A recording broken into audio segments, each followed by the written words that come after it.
Sejam bem-vindos ao Espaço Opinião. Hoje abrimos com a greve dos comboios que paralisou grande parte dos serviços, especialmente em Lisboa. Falamos de Ferreira Leite, fala em orçamento pouco transparente, falamos também da falta de residências universitárias. É ou não um problema? Falamos do novo plano da Orla Costeira, o que está então em causa com este novo plano, e falamos das consequências do Brexit em Portugal. São então estes os temas que temos hoje em análise. Comigo em estúdio Albino Almeida. Albino, obrigada desde já pela sua presença. Albino, começamos por falar então da greve nos comboios. Albino Almeida, mais uma greve na ferrovia, uma greve que teve implicações especialmente em Lisboa. Como é que podemos encarar mais uma greve dos comboios, depois então de as negociações entre o Governo terem falhado?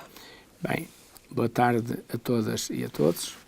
Queria fazer esta saudação e queria dizer o seguinte.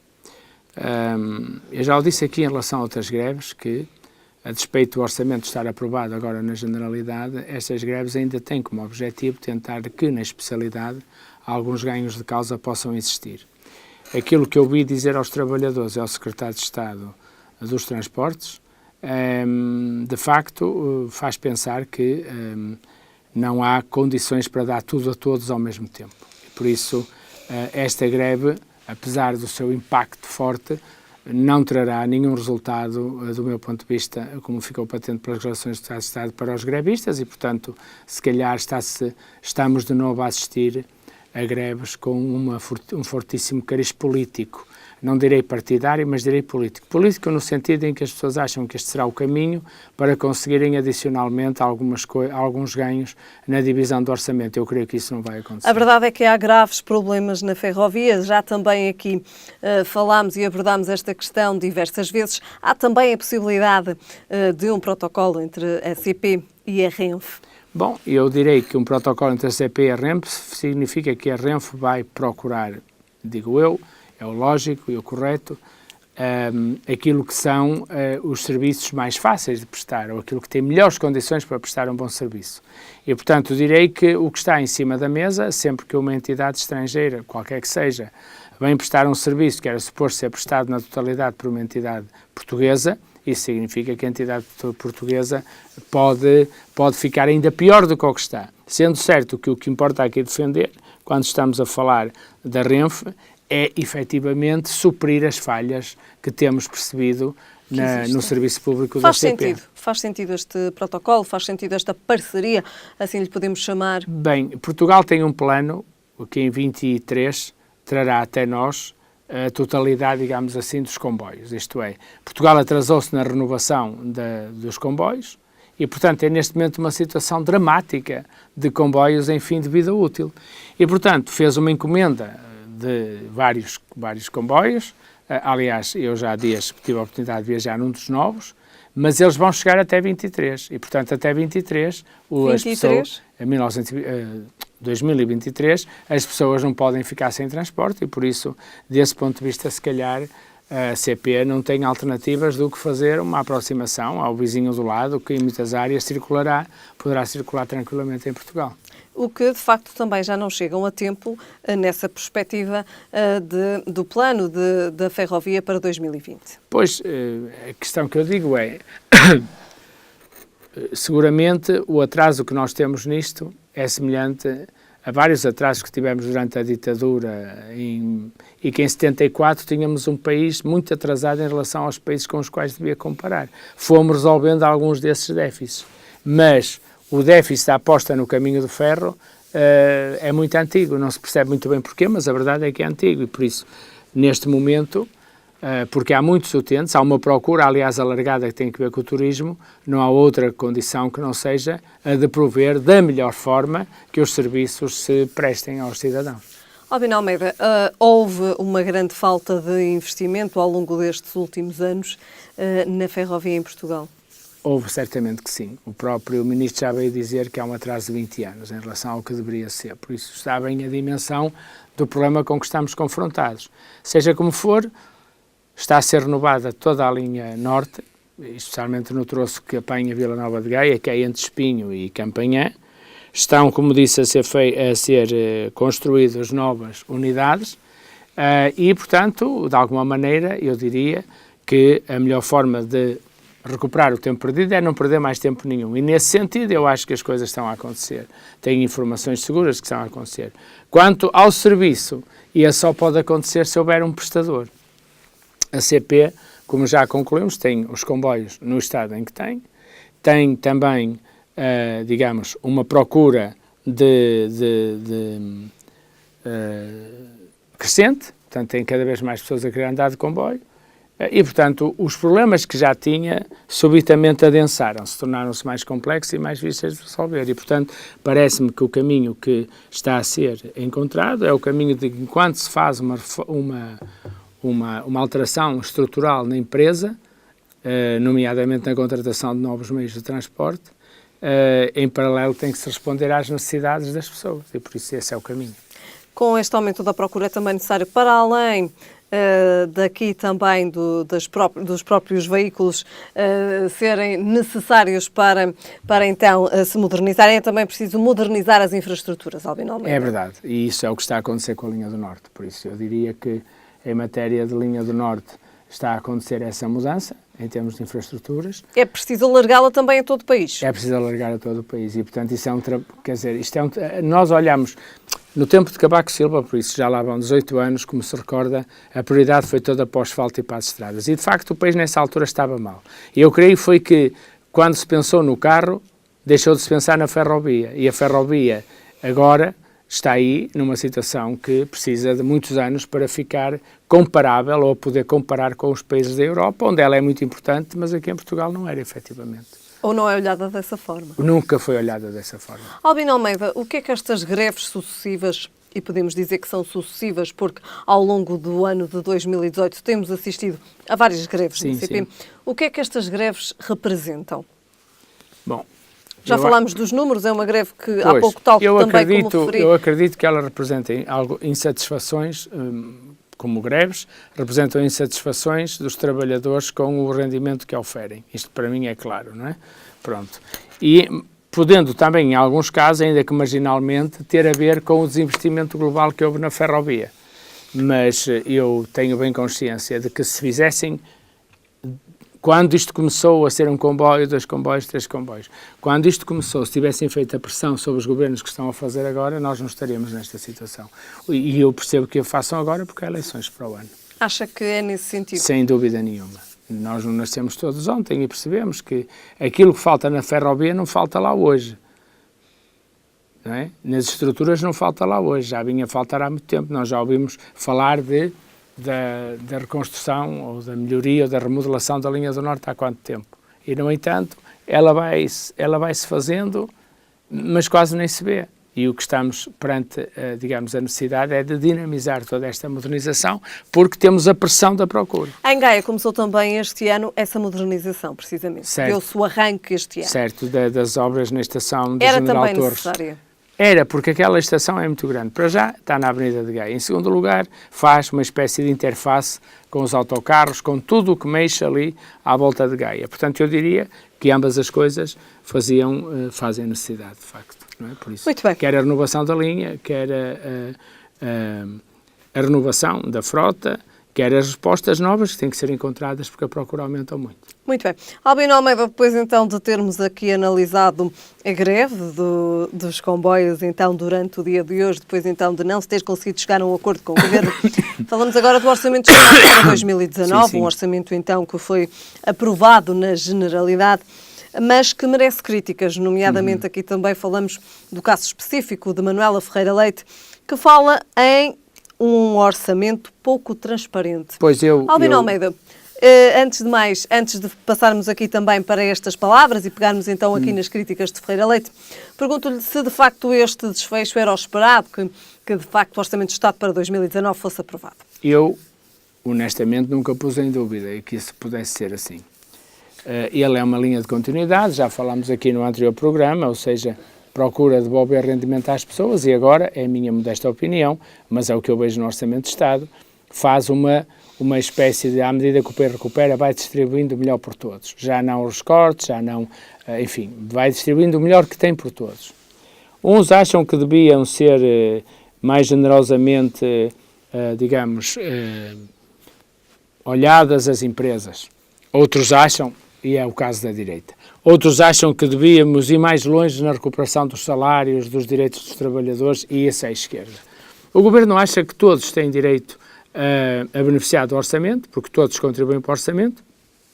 Encontrou um conjunto de políticas que efetivamente dão com uma mão, e quando tiram com a outra mão, não tiram àqueles a quem deram. Tiram aos que têm que dar mais alguma coisa para que isto se faça. Por isso, os impostos extraordinários sobre as casas, sobre um conjunto de questões, é de facto, como alguém dizia, tirar com uma mão e dar com a outra. Mas ao passo que, entre 2011 e 2014, tirava-se com as duas mãos pela janela, pela porta, e se uma pessoa estivesse distraída pelo telhado, não é? Agora não. Agora o que se está de facto a fazer é dar a todos um bocado, tirando depois em função do consumo, sabemos que são impostos indiretos, a todos. Mais transparente do que isto não há, e eu acredito que a doutora Manuela Freire Leite também se lembrou que em maio tem eleições europeias e em outubro as eleições legislativas, e resolveu dar a solidariedade que pode dar como economista, mas que não esqueçamos que ela foi presidente do PSD, e justamente a importância que Rui Rio teve sempre para Manuela Freire Leite, e as suas opiniões tiveram para Manuela Freire Leite, e portanto acho que aqui é a doutora Manuela Freire Leite entrar no combate político-partidário, que eu percebo, mas enfim, não estou nada de acordo que o orçamento tenha problemas de transparência. Não consegui, o Ministro foi muito claro sobre essa matéria no debate parlamentar, foi aliás um debate fortíssimo. Como é que analisou quais foram os principais pontos do debate parlamentar relativo ao Orçamento de Estado? Sim, eu diria que os principais pontos foi uma oposição a berrar, porque o orçamento não olhava para o futuro, e ficámos de saber, já discutimos isso aqui, o futuro de quê e de quem. Porque se for o futuro do país, era preciso dizer o que é que faltou no orçamento para assegurar o futuro do país. Se for o futuro das pessoas, a cautelar o futuro das pessoas não pode ser dizer-lhe nós podemos distribuir mais dinheiro por vocês, mas vamos guardá-lo e distribuiremos noutra altura. Já disse aqui que um dos grandes dramas da nossa direita, que não tem a direita europeia em Itália, como não tem a direita americana nos Estados Unidos e agora no Brasil, é um problema que parece que só a direita portuguesa tem, é que ainda não percebeu que a médio prazo estamos todos mortos. Portanto, estar a tirar aos que estão a viver agora, ainda bastante marcados pela crise, e supostamente aliviar mais a dívida ou pagar mais a dívida, seja lá o que isso for, não é uma coisa que as pessoas percebam em casa. Por isso o PSD tem muita dificuldade, exagerou nos adjetivos que usou, aliás, de forma verdadeiramente inacreditável, pelo seu líder, que é uma pessoa que eu conheço até acordado, o Dr. Negrão, mas que também entrou nesta espiral digamos, de expressões fortes contra o Orçamento de Estado, que na prática são a confissão da incapacidade da direita para apresentar uma alternativa, porque não tem alternativa. Um Orçamento de Estado, como eu disse, tem esta preocupação, dar o mais que possa a todos, e depois na hora de recolher, tirando àqueles que mais têm para poder dar. A posição e a votação do PSD e do CDS não foi uma surpresa? Não, foi uma constatação de facto. Aliás, devo dizer-lhe com toda a sinceridade que aquilo que mais me espanta hoje foi ouvir o antigo líder parlamentar do PSD dizer que o PSD reúne as condições de liderar o debate na especialidade, porque tem agora a oportunidade de apresentar contrapropostas às propostas do Governo. Cá estaremos para ver, mas então vamos perceber se não vai acontecer esta coisa maravilhosa do PSD dizer que este não é o orçamento que pensa no futuro porque é expansionista e eleitoralista, e depois não irá propor medidas, elas mesmas também expansionistas e eleitoralistas, para o PSD ficar bem na fotografia. Muito bem. Albino Almeida, falamos agora de residências universitárias. A falta de residências universitárias é ou não um problema, Albino Almeida, quando se fala em alojamento para estudantes? Olha, é seguramente um problema, mas não é de agora. Quer dizer, eu já estava na Confederação e estive, chamava a atenção para que a lei implica ter 10% de quartos disponíveis para o número total de alunos que possam estar numa academia. No caso da Academia do Porto, há 200 mil alunos, significa que nós devemos ter 20 mil alojamentos. As minhas filhas andaram na universidade e muitos outros estão agora a lembrar-se do que a gente via no Jardim da Arca d'Água e noutros jardins, que eram aqueles anúncios a alugar quartos de qualquer maneira e feitio. A meninas, a meninos, a rapazes, a estudantes. Bom, daquilo nunca ninguém viu contributo nenhum, não sabemos as condições em que esses estudantes viveram, mas, e eu leio sempre isto pela positiva, chegou este governo. E com este governo toda a gente se convenceu que era possível receber agora ou ter agora aquilo que não teve durante décadas. E, portanto, sendo que eu reconheço, sendo que eu me bati porque houvesse alojamento universitário, o ponto é de outra natureza. É que, efetivamente, os estudantes ocupavam algumas das casas de volutas que iam havendo, a pressão do turismo fez com que essas casas ficassem ocupadas e comprometidas em qualquer altura do ano e ficou à vista, naturalmente, aquilo que era o problema dos estudantes, que é uma consequência, não é, da procura imobiliária enorme que vamos tendo nas cidades e que ocupou... preços elevados também. Claro, porque implicou remodelação, implicou que as casas fossem remodeladas, reconstruídas e, portanto, desse ponto de vista, ficaram mais caras, porque ficaram mais valorizadas. E aí os estudantes ficaram cada vez com menos possibilidades de ocupar os espaços, que são sempre nobres, porque as nossas universidades estão no centro das cidades e, portanto, esse espaço foi, na prática, retirado através deste crescimento do turismo de cidade e o problema ficou mais à vista. Mas que ele lá está, há muitos anos está, nunca vi, por exemplo, nenhum Presidente da Câmara do Porto candidatar-se às eleições a dizer que ia construir residências para estudantes e, no entanto, a Universidade do Porto ocupa seguramente um espaço territorial imenso na cidade. Que tem também uma residência para estudantes universitários, sem dúvida. Mas não será ela também suficiente? Como é óbvio, e essa noção de que a lei implica ter 10% da frequência dos alunos num território, ter 10% de oferta disponível para eles, já devia ter levado a que todos os presidentes que passaram na Câmara do Porto, já agora, porque é mais fácil acusar o Governo, não é? E quase todos do PSD, é bom dizê-lo, nos últimos 20 anos, portanto, fico absolutamente banzado com ser o PSD a estar tão preocupado agora com os estudantes, não só pelas propinas, mas também porque, como sabemos, no governo do PSD bateram recordes de alunos a abandonar o ensino superior e não me lembro, nessa altura, de haver esta preocupação. Claro que eu continuo a dizer que é sempre bom pormos mais e mais preocupações nas nossas vidas, mas era bom também que nos ocupássemos dessas pré-ocupações e, lamento dizê-lo, mas quer o PSD, especialmente a nível do Porto, não me lembro de nenhum candidato, aliás, minto, lembro-me de ter conversado isto com o candidato Filipe Menezes ao Porto e de lhe ter dito que uma forma, veja bem como o tempo mudou, isto não vai há tantos anos assim, vai há 5, e de lhe ter sugerido, nessa altura, que uma das formas de ocupar a baixa da cidade que estava desocupada era justamente fazer residências para estudantes que depois pudessem ser alugadas a turistas. Veja bem, agora há residências para turistas que talvez nem sequer possam ser alugadas aos estudantes. E foi o que mudou. Albino Almeida, este problema agrava-se precisamente com aquilo que também há pouco lhe disse, com o facto de cada vez mais o arrendamento estar com preços elevados. Pois, está com preço elevado. E, de facto, este problema das residências universitárias salta à vista por causa disso. Albino Almeida, estava lá. Tem uma relação direta. Rigorosamente, estava lá. Porque as pessoas alugavam um quarto, alugavam 2 quartos na sua própria casa a estudantes. Agora, com o boom do turismo, as pessoas acharam que é mais interessante terem a perspectiva de alugar os quartos em regime sazonal todo o ano. Portanto, naturalmente, os estudantes passaram para segundo plano para estas pessoas. E um problema que sempre lá esteve agravou-se.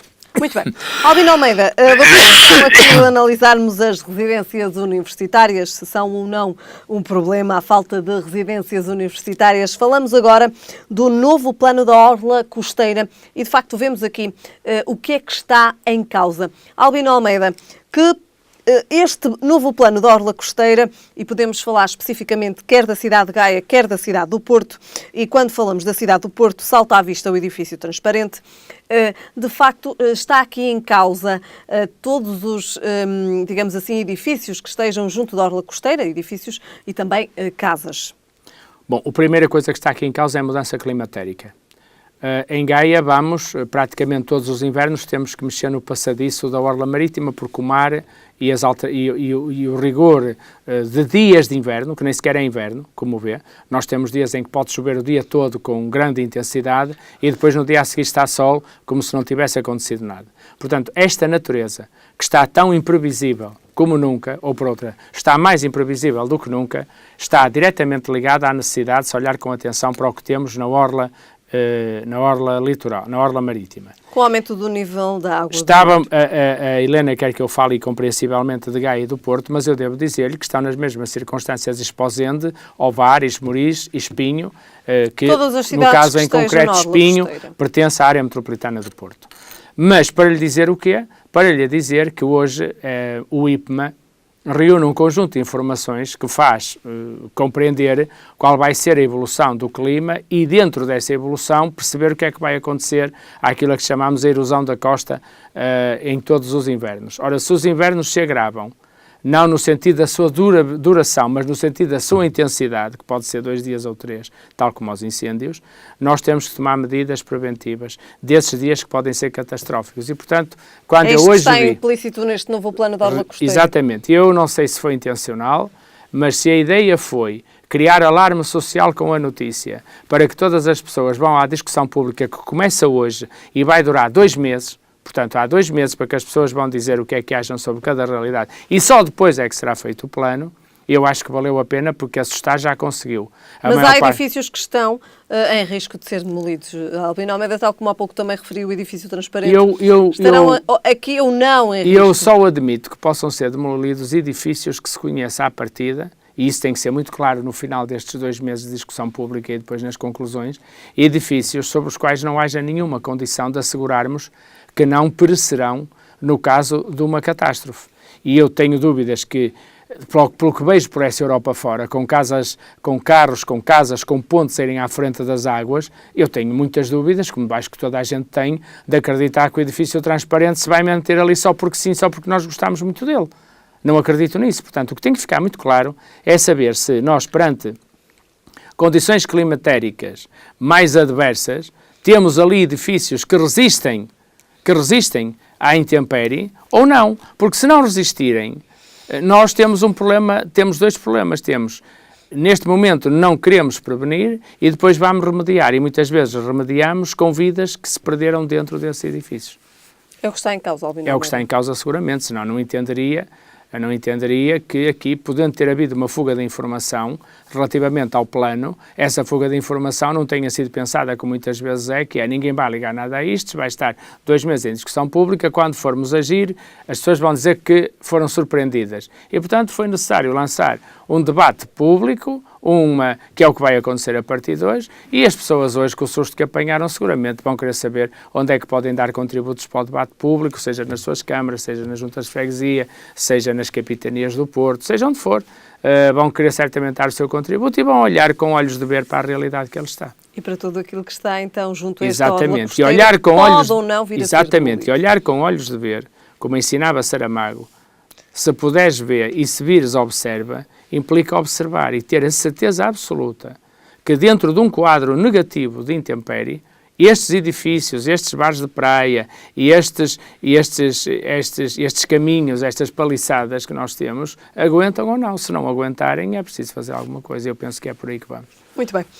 Depois, então, de Albino Almeida nos ter dito que este, então, é um novo plano que estará em discussão ainda. Durante 60 dias. E que, de facto, nos próximos 2 meses, então, aqui se todos os interessados, fica aqui o meu apelo, devem dirigir-se à sua junta de freguesia, à sua Câmara Municipal, porque quem estiver perto de portos, de zonas de mar, deve dirigir-se à capitania, que costuma estar militares ali, da Polícia Marítima, e procurar fazer com que o seu ponto de vista, primeiro conhecer o projeto e depois dar o seu ponto de vista, que é muito útil, porque no fundo estas coisas fazem-se em nome do interesse das pessoas e nomeadamente da preservação da sua vida. Muito bem. Passamos então agora ao próximo tema, falamos de política internacional, falamos das consequências do Brexit em Portugal, ou que consequências terá o Brexit para a economia portuguesa e para os mercados. Bom, nós temos aqui muitas empresas inglesas em Portugal, nomeadamente aqui no Norte, as empresas do vinho do Porto, que exportam para Inglaterra. Por isso, eu diria que o Brexit, para nós, aliás, a classificação é o que diz, nós não seremos dos mais afetados pelo Brexit, primeiro porque temos uma antiga aliança com mais de 600 anos. E é bom agora olhar para ela, ou re-olhar para ela, ou voltar a olhar para ela, no sentido de perceber o que é que podemos fazer que salvaguardasse o que salvaguarda os interesses dos ingleses e dos portugueses. Esse é o primeiro ponto. É uma aliança com 600 anos, não é brincadeira. Em segundo lugar, temos, como eu dizia, empresas com espelhos num país e noutro. Empresas inglesas com espelho aqui em Portugal, empresas portuguesas com espelho em Inglaterra. E por isso, no caso do vinho, isto é mais do que claro. E por isso eu creio que serão encontradas soluções, tal como existiam, embora com perda, no tempo em que era preciso fazer despacho na alfândega do Porto, por isso lá está ainda o edifício, era preciso fazer despacho na alfândega, porque não havia liberdade de circulação de pessoas e bens, e era preciso salvaguardar isso, e os bens eram tributados. Nada impede que, estando fora do Brexit, estando fora da Europa, os ingleses possam estabelecer connosco, por exemplo, uma taxa altamente favorável para as transações de bens e serviços que possa facilitar e abrir novos horizontes aos dois países. Ficam comprometidas as exportações? Serão certamente aqui a área mais afetada? Depende, porque, vamos ver, nós quando não tínhamos o euro... Muito rapidamente. Sim, quando não tínhamos o euro, jogávamos com a desvalorização da moeda. E, portanto, isso permitia que nós, assim de um dia para o outro, disséssemos amanhã o escudo vai valer X libras. E isso aumentava a nossa capacidade de vender, porque tornava, quando era feita num sentido, claro, quando era feita no sentido de desvalorizar o escudo, significava que os países no dia a seguir, com menos moeda sua, compravam mais escudos ou mais mercadorias portuguesas. Portanto, eu acho que está de novo em cima da mesa uma coisa que era muito cara aos governos na altura para gerir as crises, que era justamente poderem usar a moeda como fator de condicionamento ou de melhoria ou de mudança das relações comerciais. E, portanto, acho que vamos voltar a ter isso disponível e é bom. Muito bem. Albino Almeida, terminamos então hoje a falar do Brexit e das implicações que terá para Portugal. Voltamos a ver-nos amanhã. Obrigada. Uma saudação a todas e a todos. Foram então estes os temas hoje em análise. Estamos de regresso amanhã.